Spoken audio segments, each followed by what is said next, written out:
The room shimmered in a gentle, dreamlike haze. Soft pastel tones draped over every chair like early morning fog, while balloons floated with lazy grace, swaying with the rhythm of laughter and celebration. Tables sparkled under the soft gleam of silver and gold accents, catching the light with a quiet magic. At the center stood an exquisite cake, sculpted into the shape of a cuddly bear, its frosting glistening beneath the warm overhead lights.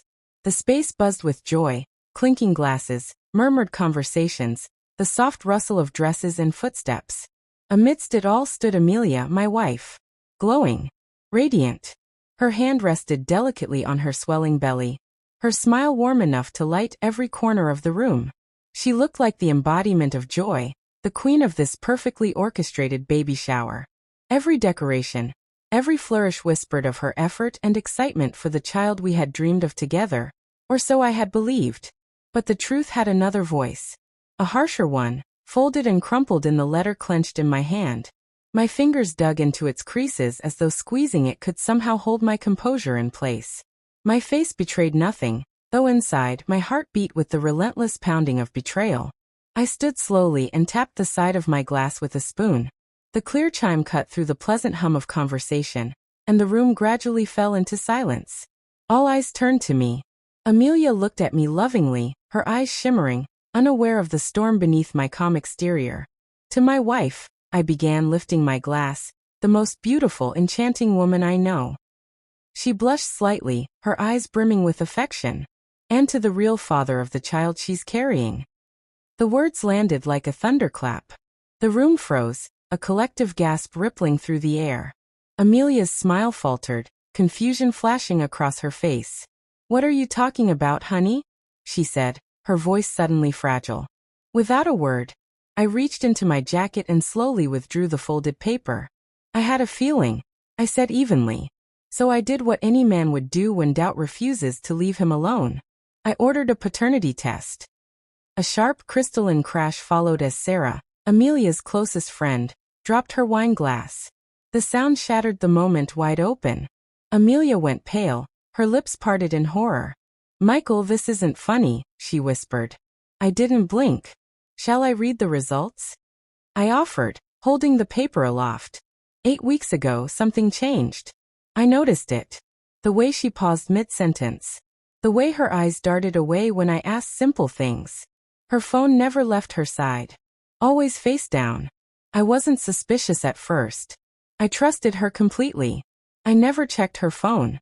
Never asked too many questions.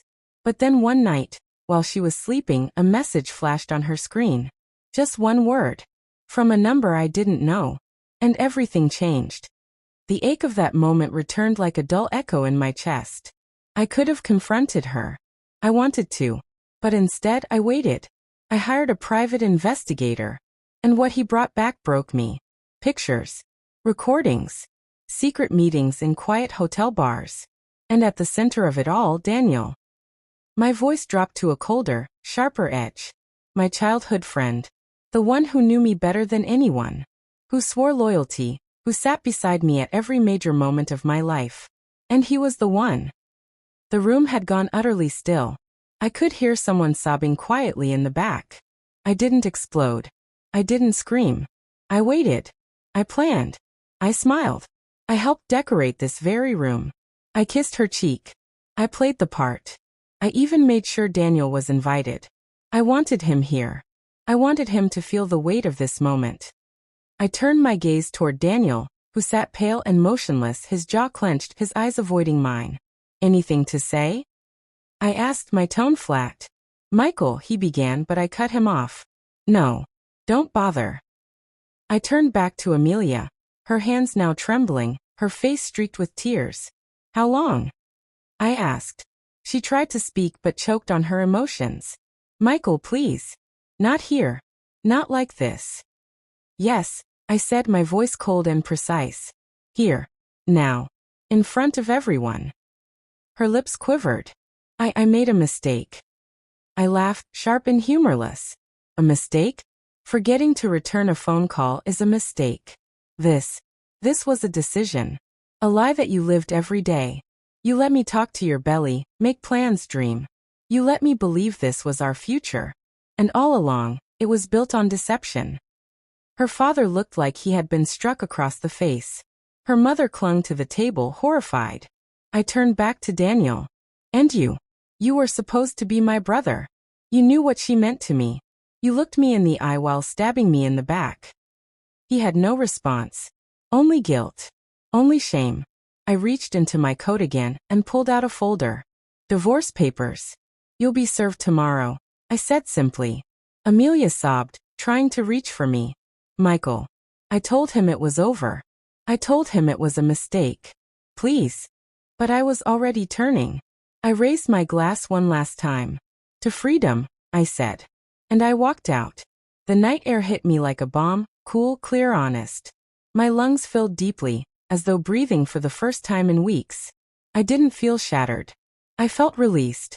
As I reached my car, my phone buzzed. A message from an unfamiliar number. I'm so sorry. I looked at it for a moment, then deleted it without reading further. Some messages don't deserve an answer. With one final glance at the glowing house behind me, the party, the lies, the people frozen in disbelief, I opened the door, slid into the driver's seat, and left it all behind.